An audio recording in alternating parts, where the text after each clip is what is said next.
Hello সুপ্রিয় শিক্ষার্থী, আমি সুরেশ accountingkear.com এর পক্ষ থেকে সবাইকে স্বাগতম। বিবিএ অনার্স প্রথম বর্ষ, subject principles of accounting, management department. তো আজকে সিলেবাস নিয়ে আলোচনা করব। তো আমাদের ম্যাথ চ্যাপ্টারগুলো দেওয়া আছে বোর্ডের মধ্যে, টোটাল 11টা চ্যাপ্টার। এই 11টা চ্যাপ্টার থেকে আমাদের কোন চ্যাপ্টার থেকে কত মার্কসের কোশ্চিন আসে সেগুলো আজকে আমরা আলোচনা করব।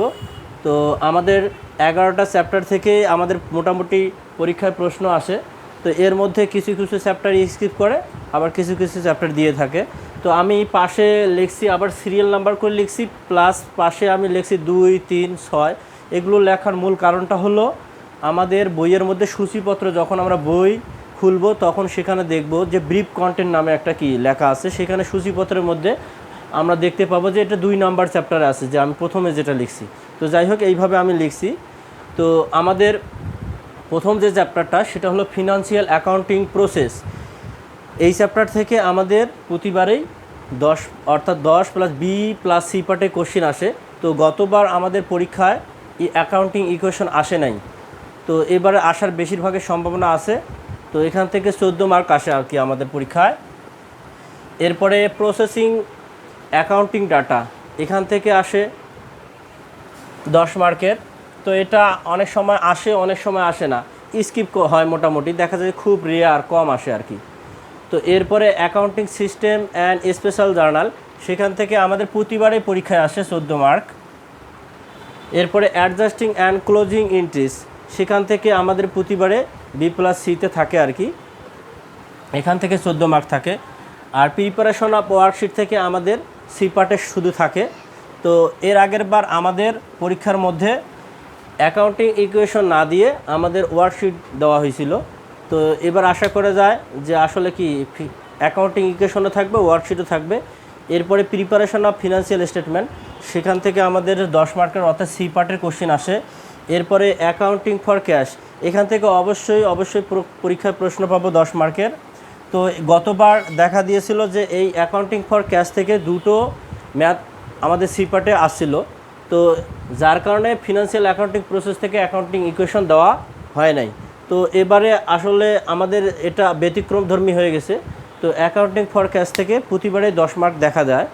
এরপরে অ্যাকাউন্টিং ফর রিসিভেবল আর অ্যাকাউন্টিং ফর ফিক্সড অ্যাসেট, এই যে চ্যাপ্টার দুটো দেওয়া আছে সেখান থেকে আমরা দেখা যায় যে কি অ্যাকাউন্টিং ফর রিসিভেবল থেকে 10 আসে, আর অ্যাকাউন্টিং ফর ফিক্সড অ্যাসেট থেকে 4 অথবা 10 মার্কের কোশ্চিন আসে।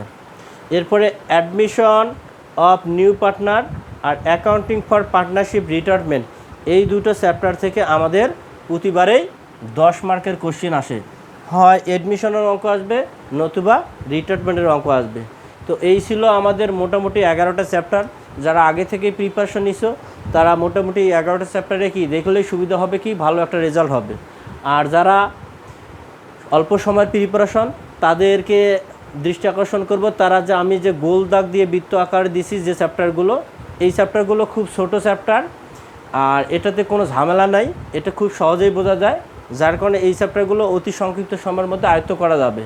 তো সেই কারণে বলছি যে তাদের জন্য এই চ্যাপ্টারগুলো, আর যারা আগে থেকেই পড়াশোনা করতেছে তাদের জন্য ফুল চ্যাপ্টারগুলো পড়লে দেখা যাবে যে তার ক্ষেত্রে সবগুলো পরীক্ষায় প্রশ্নের উত্তর করা সম্ভব হবে। আমাদের চ্যাপ্টারের মধ্যে বড় বড় যেটা চ্যাপ্টার সেটা হলো ওয়ার্কশিট যদিও বড় চ্যাপ্টার কিন্তু অঙ্ক সহজ। এরপরে প্রিপারেশন অফ ফিনান্সিয়াল স্টেটমেন্ট, এটাও মোটামুটি দেখা যায় যে কি মানে অনেক বড় ধরনের অঙ্ক। এরপরে অ্যাডমিশন অফ নিউ পার্টনারশিপ, অর্থাৎ পার্টনারশিপের অঙ্কগুলো বড়। তো অতি অল্প সংক্ষিপ্ত সময়ের জন্য তাদের পক্ষে সম্ভব হয় না।